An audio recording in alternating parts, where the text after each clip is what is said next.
Bismillahirrahmanirrahim. Assalamualaikum warahmatullahi wabarakatuh dan selamat pagi. Hari ini saya akan review berkaitan portal SK Ismail Petra ataupun laman pembelajaran home based learning untuk SK Ismail Petra 1. Okey, bagaimana kita nak masuk dalam portal ni? Daripada browser, kita akan masuk gg.gg/portal skip bukan portal dah, silap. Laman skip 1. Okey, gg.gg/laman skip 1 dan kita klik enter. Jadi dengan sendirinya kita akan masuk ke laman ataupun portal pembelajaran SK Ismail Petra 1. Okey, ini adalah laman utama yang mengandungi banyak tab daripada tahun 1 hingga tahun 6. Pengurusan kurikulum HAM dan co-kurikulum bank soalan dan yang paling penting adalah kata-kata aluan daripada Tuan Guru Besar Haji Rosli bin Muhammad Zain, di mana harapan beliau ialah supaya portal ini dapat memberi manfaat kepada murid-murid SK Ismail Petra terutamanya. Okey, kita lihat kepada ikon ataupun button yang ada berkaitan LDP Guru, di mana cikgu akan dibekalkan dengan kemahiran. Yang pertama, membina bahan, iaitu latihan kuisis. Kita akan adakan secara Google Meet. Pembinaan Google Form untuk latihan kepada murid. Pembinaan bahan latihan menggunakan Google Classroom, masih lagi menggunakan Google Meet. Pembinaan video pendidikan, di mana kita akan gunakan software OBS Studio dan kita akan adakan di bilik gerakan. Editing menggunakan smartphone, aplikasi KineMaster, juga menggunakan tempatnya di bilik gerakan. Dan pengurusan data serta pembinaan sistem untuk panitia, kita akan adakan secara Google Meet. Okey, panitia akan membina laman subjek masing-masing lah. Daripada bengkel-bengkel ni saya akan transfer ke dalam bentuk video bagi membolehkan cikgu melihat semula bengkel-bengkel yang telah diikuti. Jadi boleh buat ulang kaji. Okey, seterusnya pembinaan bahan oleh guru. Guru akan menghantar bahan-bahan yang telah dibina ke portal menggunakan Google Form, di mana guru akan masukkan nombor IC, subjek apa yang dihantar, tajuk, untuk tahun berapa, jenis pembelajaran dan pautan. Pautan ni base kepada pautan kuisis, pautan Google Form dan sebagainya lah. Dan klik submit, data tersebut akan dihantar ke mengikut kategori, sama ada tahun 1. Okey, ini adalah bahan-bahan pembelajaran untuk murid tahun 1, tahun 2 dan sebagainya lah. Dan murid boleh menjawab soalan. Contohnya tahun 2 bahasa Inggeris singular. Murid boleh menjawab soalan tersebut secara interaktif. Okey, itu adalah contoh kuisis.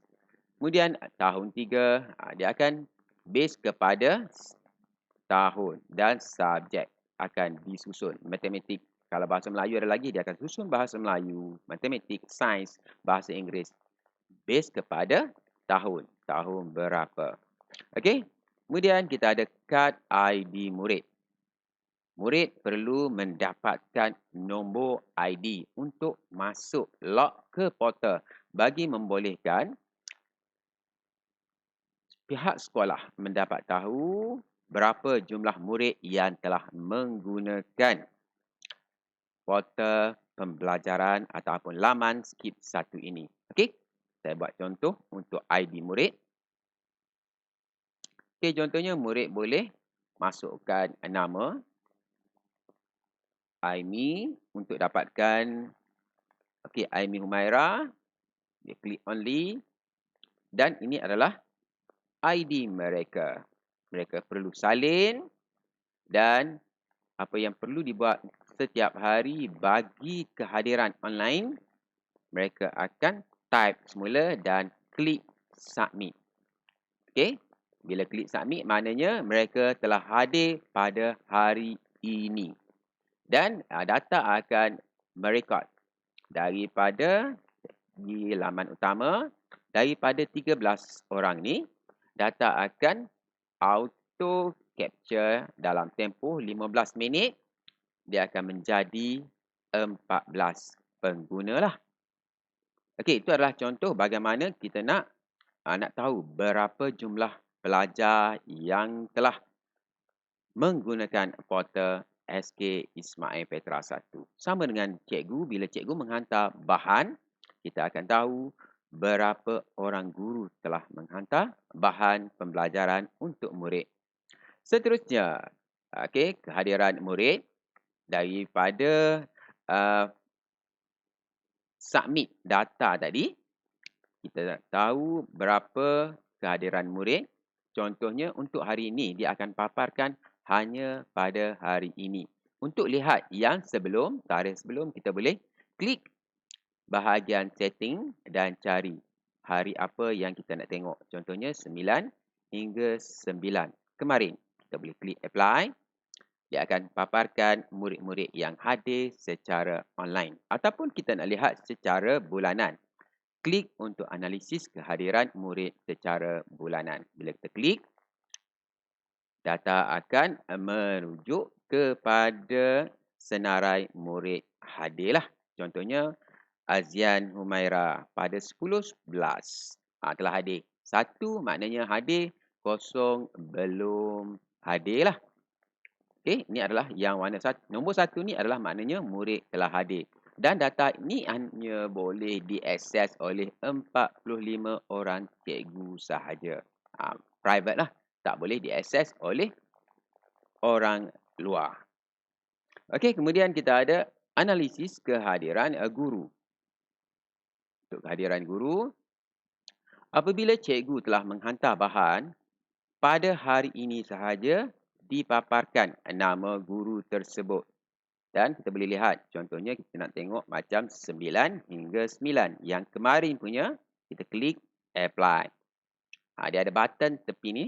Kalau tak, dia paparkan hanya hari ini.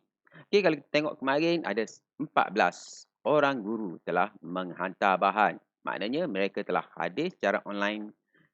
Dan, okey, kalau kita lihat sini, yang paling tinggi kemarin ialah 9 bahan telah dihantar oleh Cikgu Kamsidah. Okey. Itu adalah berkaitan laman utama. Selain itu kita boleh lihat contohnya jadual pembelajaran home based learning yang telah dirancang di mana pada setiap hari ada 2 subjek akan diberikan kepada murid. Murid akan jawab. Contohnya hari Ahad murid akan mengikuti aktiviti home based learning untuk subjek bahasa Melayu dan sains dan seterusnya lah. Dan kita boleh lihat di bahagian analisis bahan-bahan yang ada, jenis bahan yang telah dihantar oleh cikgu ataupun subjek berada di bahagian tepi. Okey, selain daripada soalan-soalan tersebut, ada juga bank soalan untuk murid-murid nak melakukan aktiviti kendiri sama ada latihan, menonton video dan sebagainya. Okey, dalam bank soalan. Okey, dalam bank soalan ni ada subjek, boleh di-sort mengikut tahun ataupun tajuk topik. Okey, dan saya telah letakkan mengikut tahun, kemudian subjek. Okey. Contohnya tahun 1 subjek bahasa Arab sahaja dan murid boleh klik untuk subjek apa yang dia nak ataupun tahun berapa dia sekarang. Contohnya murid tahun 3, klik 3 only dan di bahagian subjek, subjek apa yang murid nak belajar. Contohnya murid nak belajar bahasa Melayu. Okey, ada 493 bahan. Klik only. Dia akan paparkan hanya bahasa Melayu tahun 3. Ni boleh diakses oleh murid kita lah. Ataupun kita boleh pilih mengikut topik. Contoh apa yang ada, murid boleh klik pada pautan tugasan.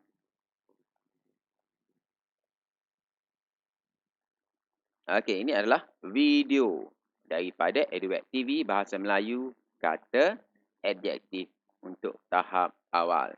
Okey, contoh pangkah.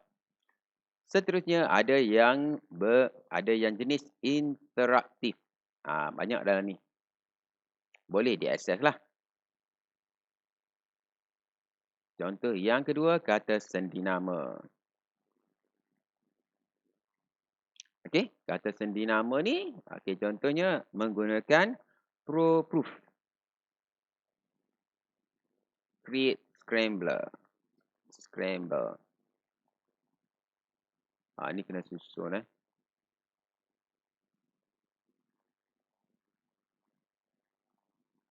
Hint, guru besar. Dia ada soalan. Contohnya untuk scrambler pro-proof ni, dia ada soalan. Di bahagian tepi, guru besar menyampaikan hadiah para pemenang. K, E, P, A. Okey, correct answer. Next word dan sebagainya lah. Dia ada hint untuk pro-proof. Okey, soalan.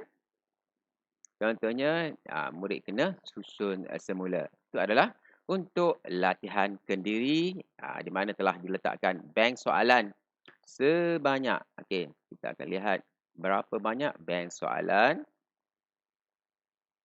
yang ada untuk murid. Okey, sebanyak 12,072 jenis bahan untuk murid melakukan aktiviti kendiri pembelajaran secara home-based learning. Selain daripada yang dihantar oleh cikgu, murid boleh mengakses menggunakan bank soalan. Okey, itu adalah contoh berkaitan portal ataupun laman SK Ismail Petra 1 lah. Sekian, saya akan tunjukkan bagaimana manual penggunaan oleh murid, manual penggunaan oleh guru. Bagaimana guru nak menghantar bahan. Okey, itu dalam episod yang kedua. Sekian, Assalamualaikum warahmatullahi wabarakatuh.